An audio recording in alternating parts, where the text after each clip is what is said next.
Hello, cats and gals, and welcome to another episode of Skills and Abilities. Today we're going to be looking at a interesting ability, which actually has a little bit of a place in the previous game. In fact, actually,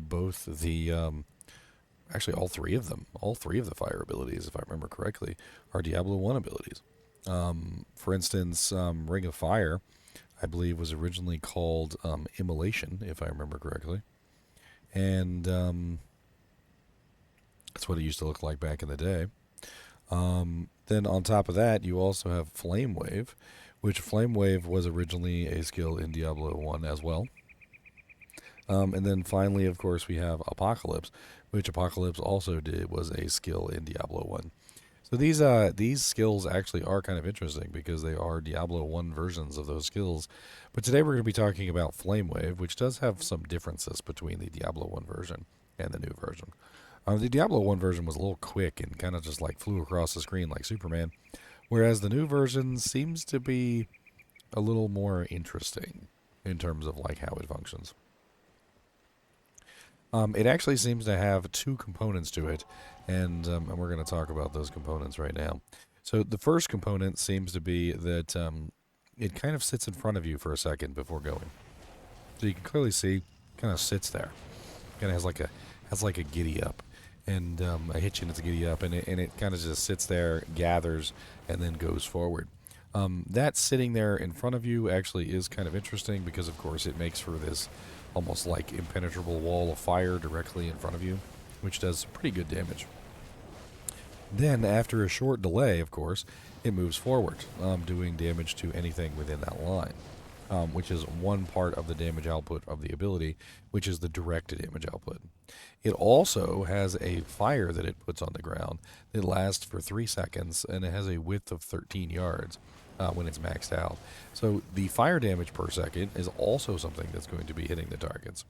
When you use it in multiple directions, you can clearly see how the skill functions in terms of like sitting there for a second and then moving forward and applying fire to the field.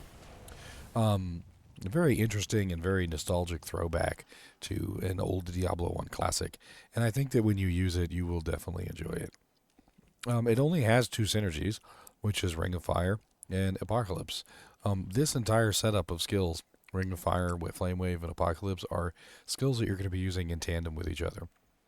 You can easily use Flame Wave with Ring of Fire, or work in Apocalypse every now and then because it has a casting delay on it. They definitely seem to be separated out into Ring of Fire is more of a big AoE like Nova, does massive amounts of damage and relies on super fast cast speed. Flame Wave seems to be more of your single target damage ability that you're going to use against, like bosses and things like that, or really tough single target monsters. Mainly because it does a lot of on-hit fire damage, can be cast multiple times in quick succession, going in a single direction, and then it also comes with the burn damage.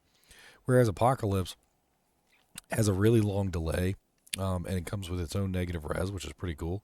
But keep in mind that Apocalypse's negative res only applies to itself, not any other abilities.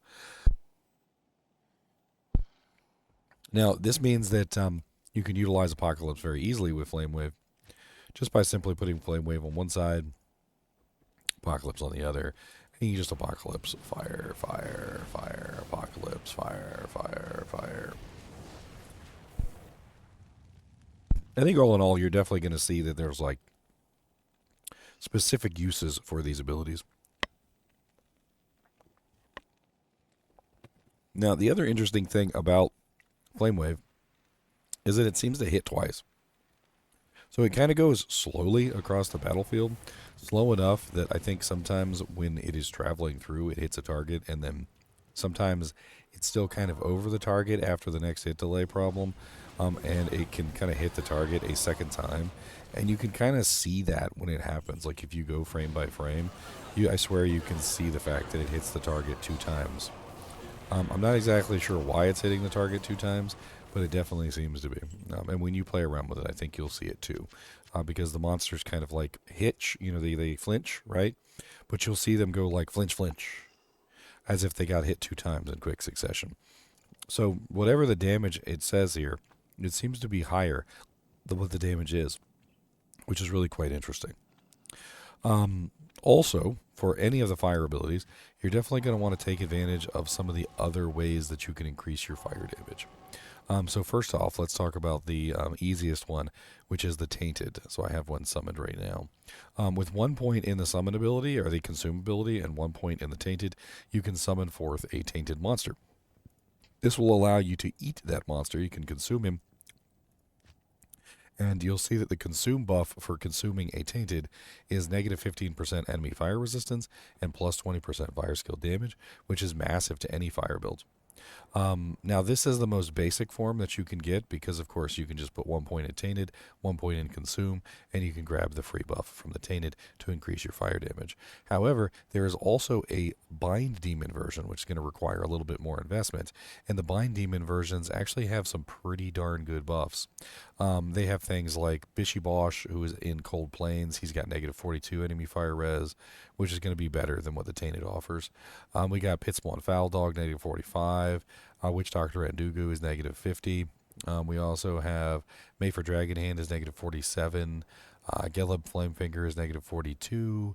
And we also have a couple other ones here. We've got Doc Farron, who's really easy to get to, is negative 45. Kalenzo the Annihilator is negative 50. Ventar the Unholy is negative 50, and so forth and so on. Basically, you can get a huge amount of negative resistance from using the Bind Demon, binding a specific super unique, and then eating that super unique to gain access to the buff. Now, granted, that's a little bit more of a complicated one, which does take a little bit more effort and requires more skill points. But I do think that the negative 50% enemy fire resistance that you get out of that is definitely worth it. Now, if you want to go with the lazier version, as I already pointed out, you can just use the Tainted, which is easy to summon, and you don't really need very many points to get the Tainted. It's pretty much just 1, 2, 3, 4, 5, and you might even get, if you have enough plus the skills, a free Goatman out of the process. So you might even have just a free Goatman that you can use for tanking and whatnot by using this setup, which is pretty nice.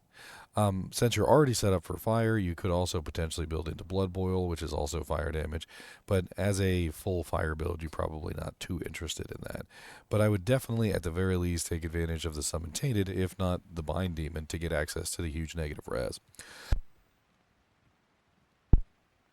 All in all, I'm actually pretty excited to see Diablo 1 skills in Diablo 2. And for those of you who are really interested in doing some fire builds, I feel like you're going to have a lot of fun with Flame Wave, Apocalypse, and Ring of Fire. Now, the one thing I will state about the fire builds that you do have to pay attention to is that, well, it is fire. And lots of monsters in the game have very high fire resistance. And so you're going to have to find a way to deal with the massive amount of fire resistance and the immunities.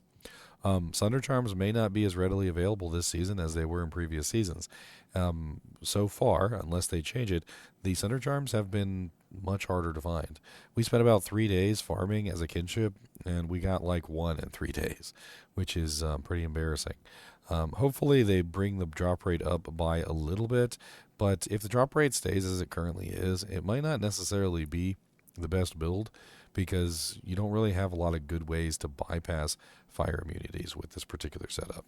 You can, like with Apocalypse, because it has this beautiful negative fire res right here, you can definitely fight against some of the monsters that are more resistant, but not immune.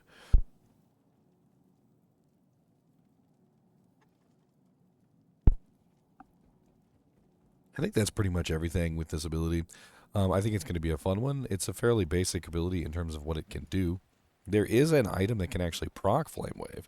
It's one of the new uniques, and it has a small percent chance. I think it's like a 2% chance to proc like a high-level Flame Wave, which could make for a fun procking build as well.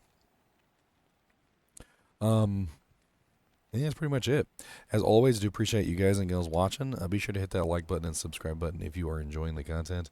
And as always, keep watching.